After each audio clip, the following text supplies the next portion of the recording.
caleçon interdit, la chaussure qui a presque coûté à Ronaldo son contrat Nike à vie, le maillot qui a puni Messi par les patrons de la Liga juste pour avoir rendu hommage à son héros d'enfance mort, ce sont 8 accessoires de football interdits qui ont causé de sérieux problèmes aux footballeurs. Et tout d'abord, le caleçon pour lequel ce footballeur a dû payer une amende de 100 000 €. C'était la deuxième journée du groupe B de l'Euro 2012 entre le Portugal et le Danemark. Le Portugal était soumis à une pression énorme après une défaite contre l'Allemagne.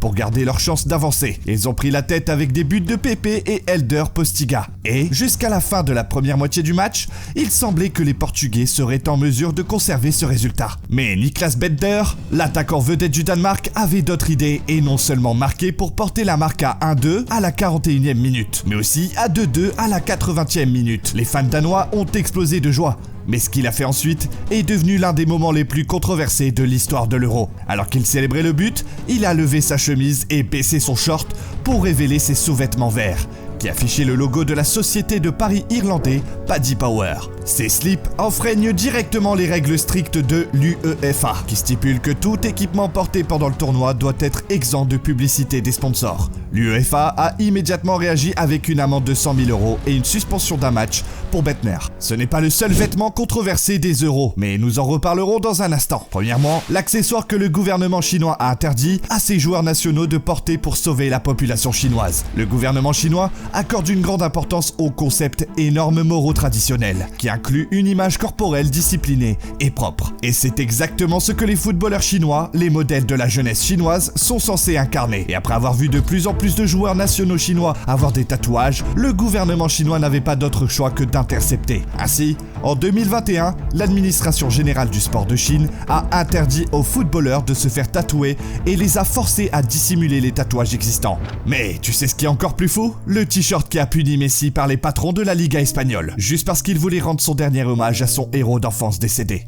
Lorsque Diego Maradona est décédé en novembre 2020, le monde du football a été dévasté. Maradona n'était pas seulement une légende du football, il était une icône, surtout pour le peuple argentin. Lionel Messi, qui est souvent considéré comme le successeur de Maradona, savait qu'il devait l'honorer d'une manière spéciale. Et lors d'un match de Liga entre Barcelone et Osasuna, Messi a saisi sa chance. Messi a marqué un beau but. Et ce qui s'est passé ensuite est devenu l'un des moments les plus émouvants de la carrière de Messi. Il a enlevé son maillot de Barcelone et a révélé un maillot vintage de Newell's Old Boys, le club où Maradona jouait autrefois. Messi leva les bras et regarda le ciel. Messi a dit plus tard « Ce fut un moment que je n'oublierai jamais. Rendre hommage à Diego de cette manière signifiait beaucoup pour moi. » Mais parfois, même les gestes les plus sincères ont un prix. Malgré l'importance de l'hommage, Messi a été condamné par la Fédération espagnole de football à une amende. Selon les règles, les joueurs ne sont pas autorisés à révéler des messages ou des maillots d'autres clubs sous leur maillot officiel lors d'un match officiel. Le geste sincère de Messi lui a coûté 600 €. Mais c'est un prix que Messi paierait encore et encore pour garder le souvenir de Maradona vivant.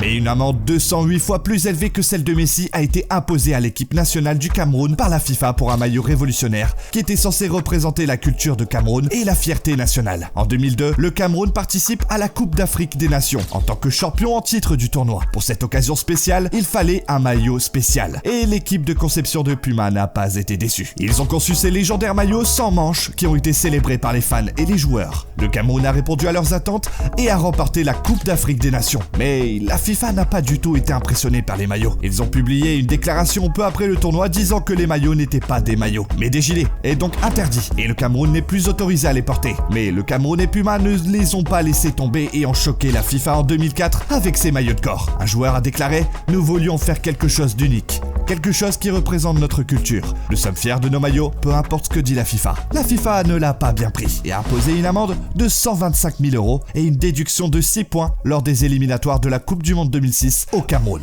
Mais les Camerounais ne sont pas les seuls à faire une déclaration avec leurs accessoires et à confronter délibérément les autorités du football. Après tout, le football est plus qu'un simple jeu. C'est une scène sur laquelle les joueurs expriment leurs émotions, leurs convictions et leurs messages. Comme lors de la finale de la Coupe du Monde 2010, où Andrés Iniesta a marqué le but gagnant pour l'Espagne. Dans un moment de pure émotion, il a révélé une chemise qui disait « Dani Jarque, toujours avec nous ». Ce message était un hommage à Dani Jarque, un footballeur espagnol et ancien capitaine de l'Espagnol Barcelone. Décédé subitement d'une crise cardiaque en 2009. Mais Mario Balotelli a suscité encore plus de controverses lorsqu'il a révélé un t-shirt avec les mots « Why always me ». Après l'un de ses objectifs, une protestation silencieuse contre les critiques constantes et l'hostilité raciste auquel il a été soumis, ce genre de déclaration a rapidement attiré l'attention des associations de football qui se préoccupaient de maintenir la neutralité du sport et de prévenir les déclarations potentiellement sources de division. La FIFA a donc décidé d'une règle interdisant aux joueurs d'afficher des messages sur leur maillot pendant leur match. Et maintenant, l'accessoire interdit qui a suscité de vives discussions à l'Euro 2024. Nous sommes le 17 juin 2024 et le premier match de groupe dans le groupe D entre la France et l'Autriche a lieu. Et tout semblait se passer comme prévu pour Mbappé et ses coéquipiers français. Après un but des Autrichiens, la France prend les devants à la 36e minute et Mbappé est sur le point de marquer le deuxième but. Mais tout a changé à la 86e minute lorsqu'Mbappé a sauté pour défier l'Autrichien Gavin Gatzo dans une tête. Mbappé a gagné la tête, mais son nez a frappé l'épaule de Gatzo. Après la collision, le Français a été laissé sur le sol. Au début, ses coéquipiers et les spectateurs ne soupçonnaient rien de sérieux. Mais ensuite le choc, lorsque les médecins de l'équipe se sont précipités pour aider et que les caméras de télévision étaient braquées sur Mbappé, Mbappé a été vu tenant son nez et sa chemise était couverte de sang. Il s'était cassé le nez. Au début, on craignait que Mbappé ait besoin d'être opéré et qu'il puisse rater le reste du tournoi. Cependant, la Fédération française de football a confirmé plus tard qu'aucune intervention chirurgicale n'était nécessaire. Mais pour éviter d'autres dommages, Mbappé a décidé de porter un masque de protection. Et il n'a pas choisi n'importe quel masque, mais celui qui symbolise sa fierté nationale et sa solidarité avec la France. Mais ce qu'il ne savait pas, c'est que ce masque aurait des conséquences imprévues pour lui. Bien que les supporters français aient été ravis du masque, l'UEFA est intervenue et a menacé Mbappé. S'il portait le masque lors du prochain match de l'Euro 2024 contre les Pays-Bas, il serait suspendu pour au moins un match et devrait payer une amende à 6 chiffres. Selon le règlement de l'UEFA, un masque de protection porté lors d'un match officiel ne peut pas comporter de couleurs ou de symboles nationaux, mais doit être simplement et sans fioriture. Mbappé n'avait pas d'autre choix que de porter des masques noirs pour le reste du tournoi. Et avant d'en arriver aux chaussures interdites de Ronaldo, un accessoire dont l'interdiction en 2011 a sauvé des vies de joueurs de football. Du moins, si l'on en croit les propos de l'ancien président de la FIFA, Sepp Blatter. À la fin des années 2000, les fouineurs sont devenus de plus en plus populaires. Surtout dans la première ligue anglaise, de plus en plus de joueurs portaient de tels foulards pendant les mois d'hiver, et certains des meilleurs entraîneurs de tous les temps, comme Carlo Ancelotti et Arsène Wenger, ont également soutenu le port de ces foulards, car ils gardent les joueurs au chaud et les protègent donc contre d'éventuels rhumes. Mais la FIFA ne s'en est pas souciée, et les plus hauts responsables de la FIFA ont décidé en février 2011 d'interdire ces foulards une fois pour toutes. Sepp Blatter a soutenu cette décision au monde du football comme suit. Un snood ne fait pas partie de l'équipement et peut être dangereux, même aussi dangereux que de pendre une personne. En dehors de ces foulards, cette chaussure n'a peut-être pas mis en danger la vie de Ronaldo, mais elle a presque coûté à CR7 son contrat Nike de plusieurs milliards de dollars. C'est en 2015 que Ronaldo venait de remporter son deuxième ballon d'or et voulait être le numéro 1 du terrain. Il a donc décidé d'étendre son empire de marque après avoir lancé ses propres sous-vêtements 2 ans plus tôt. Il était temps de passer à l'étape suivante. Il savait que chaque fois qu'il arrivait au stade avant un match, toutes les caméras de télévision étaient braquées sur lui et des millions de personnes regardaient ses images en direct. Et alors qu'il avait donc toujours fait de la publicité gratuite pour les chaussures de rue de différentes marques, il a décidé de lancer sa propre collection de chaussures, CR7. Et après avoir vu des images de produits comme celle-ci, ses fans ne pouvaient s'empêcher de commander une paire. Mais quand Nike a eu vent de l'action, les patrons étaient furieux.